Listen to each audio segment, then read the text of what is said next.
It's our action that speaks the loudest. Though we the sweet scientists, they ain't nothing sweet about us. Here in the media room, you know, a lot going on. And this guy's coming up for fresh knockout victory. Jessie Vargas, thanks for sitting down with us, man. I mean, outside of the cut, you don't look like you've been in a big fight, man. How you feel? Well, first of all, thank you for having me, man. I'm happy to be on your show. I'm always tuning in, checking you guys out. Thank you. It's always very interesting to see who you got on the set. And man, well, yeah, we just came off a fresh win, thankfully. You know, winning in by a six-round knockout against Roberto Soto, a tough veteran, former two-division world champion. He came out banging, though. I mean, from the beginning, he came out throwing combinations, which kind of surprised me. Not only that, but his speed. Even though he was a veteran, he still maintained pretty good high speed. And I just had to make sure to stay on point, make sure I was accurate with my punches, and make sure I chose the precise moments because he's somewhat of a counterpuncher. I had the height advantage, but he has this experience that he's gained throughout the years that helps him just be very calm in the middle of the action, where he can just move in forward. And just creep in basically. And where the hell you come from? Did you underestimate him a little bit? No. You didn't take him like that? No, I did not. I did see things that I never experienced before in a fighter. Wow. The way he rolls with his punches. Right. So honestly speaking, even though I won with a significant knockout victory, but there was things that I caught on to and I said, okay, that's interesting. Impressive. I can probably might be able to use that. You know what I'm saying? Yeah. So that's something that I try to do is just continue to perfect my craft and elevate my game, as every fighter should. Absolutely. I just try to stay more aware on what I can gain in every different aspect. I think he surprised us all. First of all, because he did well in certain rounds. But how does it feel to go from work to work? Because this is the biggest week of the year. Media week. How does it feel to go from work and then go into this work? Yeah. Well, I mean, that's the perfect way to put it because it's nonstop work, man. Right. You know what? I guess I'm just, I got a lot of work ethic in every way, in every shape and way and form. Right. But honestly speaking, I mean, I have a passion for this great sport. I always say love the sport, but it's a great sport. Not too many people can be involved in it. Not too many people are experts in this sport. You fellas know your boxing. I respect it. Years ago, from when I would see you in the media room, talking to different fighters, y'all know what you're talking about. Thank but you. It takes years of experience, years of constant knowledge in different areas of the sport. Coming from the fight game, everybody knows that's my main priority: being a fighter, becoming a three-division world champion soon, God willing. And only on the zone. Only on the zone. So hopefully everybody has subscribed already. If you're watching this, you're already subscribed. Yes, but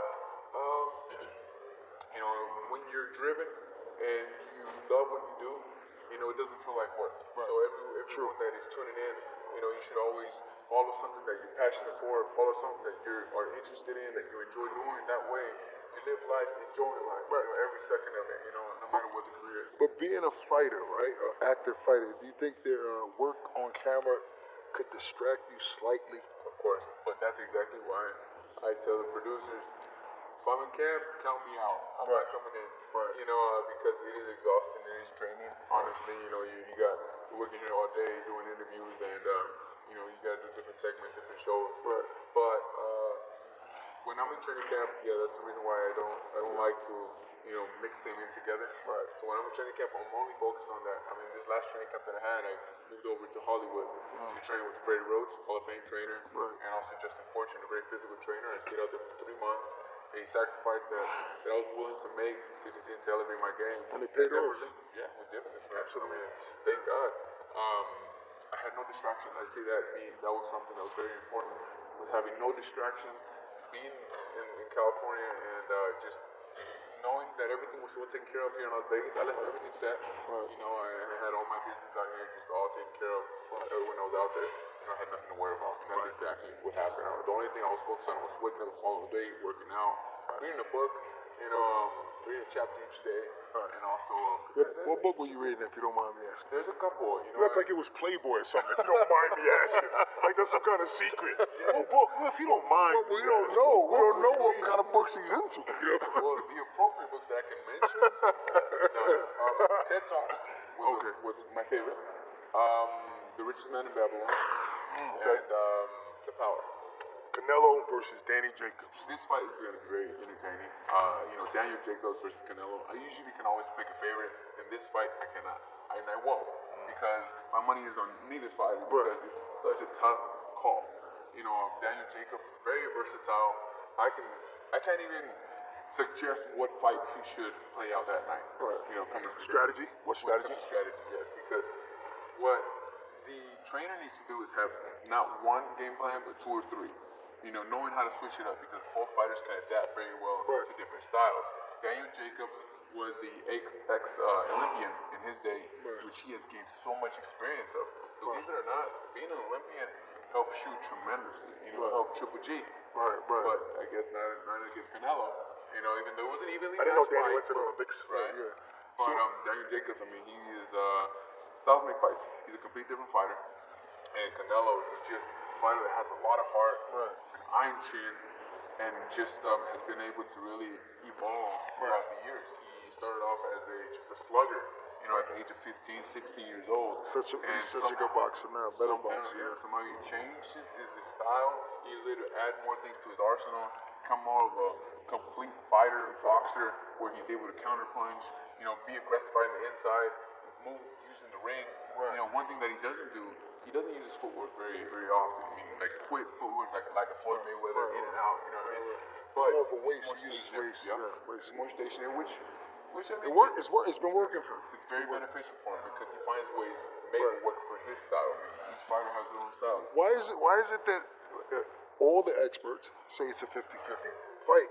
Yet the odds still pick Canelo as a favorite. I'd say it's because of star power. I'd say it Plus, has it's to do with probably the because ability. he beat Triple G, and Danny Jacobs lost to Triple G. Maybe not that always makes sense because styles make fights. It makes sense But, completely. But to me, the fight with Danny Jacobs against Triple G could have been easily a draw. Right. In my opinion. Or in Danny's favor. Danny's favor, right? Yeah. I try not to say too much of it, but in my opinion, We say it. I thought Daniel Jacobs won the fight Right, so by do we. a close fight. Very close, right. But to the point where, but once you say a draw, you can't really, argue a decision for either or as long as it's close. Absolutely in the numbers. Yeah, absolutely so I gotta mention that. Right. And the first fight he had, that he was defeated, unfortunately for him. Right. I'm not really gonna base my expertise on that because immediately after that fight, he was diagnosed with cancer. Right. How do we know that he wasn't affected by it? Cancer is a horrible, disease. Yeah, I mean, the loss is not off his record, but we don't forgot about that. The man has done so much since then. He had a new career, so to speak, after cancer. Past that, the fight that he had Triple G, then we can base ourselves off of that opinion there. So we can't get a pick from you. So that's fair enough. It's hard to Honestly, I can't. It's just a tough fight. What I will say is this: they have a clause in the contract where Danny Jacobs can gain more than 10 pounds from the weigh-in, from the day of the weigh-in. Right. From the moment they weigh in to the next morning, right? Which Danny Jacobs is known to go up and weigh 20 25 pounds. Yeah. You know what I mean? 25, I'm guessing. So you think that might affect him? I'm guessing that I'm saying that it can affect him. Right. It can. But he has Basel. He has a good team behind him, snack system behind him, and they really are really scientific when it comes to making the body and all of it. How your body's going to respond to certain things. So I hope that he's able to perform at the highest level. That way, there's no excuses. So it's a fair fight. That way it's in a fair fight, and people get what they want to see, which I am pretty 99% sure that's what they're going to get. A tremendous fight. They just two fighters that are very talented, and we're going to see who has the ability to come out with the victory in a chess match. Because this will be a chess match. Absolutely. This will be a war for. It'll be a war. It'll be a chess match. Every now and then, maybe 30 seconds in every round, they're going to go at it, and then somehow one fighter is going to find a way to make it easy on themselves. Let's talk Jaime Munguia, right? What is it about Jaime that you feel like, even though you're a smaller guy, I mean, it's another weight class, why can you beat him? I can beat him. Why call him out? Yeah, why call him out? I love the fact that he called him out. I like Danny too, but I'm saying why? A lot of people ask me that same All question. these other guys, and you say, well, I'm going to go to the biggest guy. Yeah.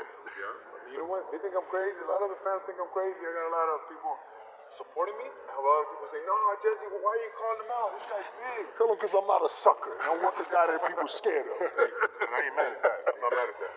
You know, I mean, we're in this game, we're in the hurting business, and we got to be willing to take up all challenges. Right. And Jaime Munguia is a tough fighter. He's a talented young athlete. He's young. That he does have. He's 22, 23 years old, but he's a WBO world champion. Right. I want to become a three-division world champion. That's the reason why his name popped up. And it's a fight that's doable.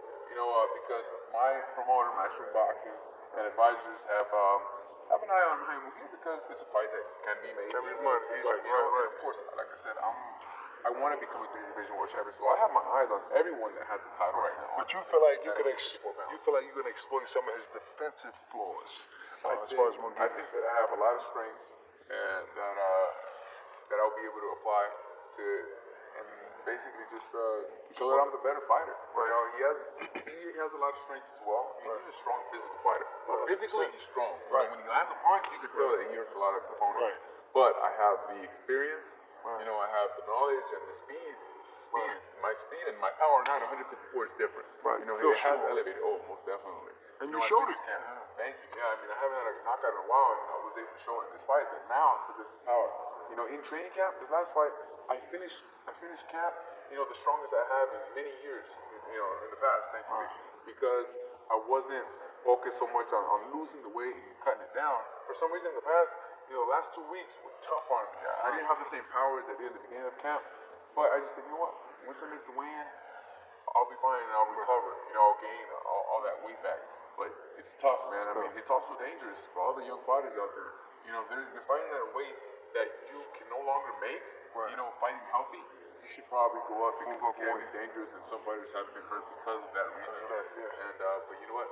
Thank God I made the move, and I will become world champion at 154 pounds. Yeah, you've seen this. You know, I know you're interested as well. Let's make the fight happen. So have you? Has there been discussion about it? Like, Yes. Yeah, I actually saw him at Tijuana. Yeah, Really? when Soto beat Brandon Rios a few months, 5 months ago, 6 months ago, I believe. that's why this is such a big win for you, because you just came off a nice victory. Yes, sir. I mean, he called me out. You believe that? Soto called me out after him defeating Brandon Rios. Oh, Yeah, earlier this year. We got what he asked for. Exactly. I mean, I had someone come up to me and say, "Hey, Soto just called you out." What? Yeah. He called me out? No, you're playing with me. Yeah, he just called you out. What do you have to say? And the camera in my face. Well, if he wants to make it happen, make the fight that's not happen. a problem. Yeah. And we took on the challenge, and you know, sometimes they say, "Be careful what you wish for." Yeah. He got it. How do you think you would have fared against Canelo at 154? You yourself. I would have loved that. Now, his favorite weight, 155 at the time. now he's a beast, you know? Yeah. You would have loved that fight? You know, I would have loved that fight. Yeah, just to show the fans what I'm about. Right. But you never know. I'm at 154 now. Next year's to come. Right. You know, if We're talking 160 now? Who knows, man? 154 first. How about Okay. Let's start there. Yeah, let's focus on that. One division apart. Right. And then I'll become champion here the minute I do, and we'll see what comes next. But you know, sky's the limit. You know, and you know this. Right. All the kids out there, you gotta believe in yourself. You gotta believe in your craft. You gotta be confident, and always be respectful towards everyone. You know, respect yourself, respect others. And Well, we're looking forward to seeing you in the ring again. Thank you Thanks very much. a lot, It's always a pleasure Jesse. being Taking on, time. man. Always. Thank you. Yes, sir. Jessie Vargas.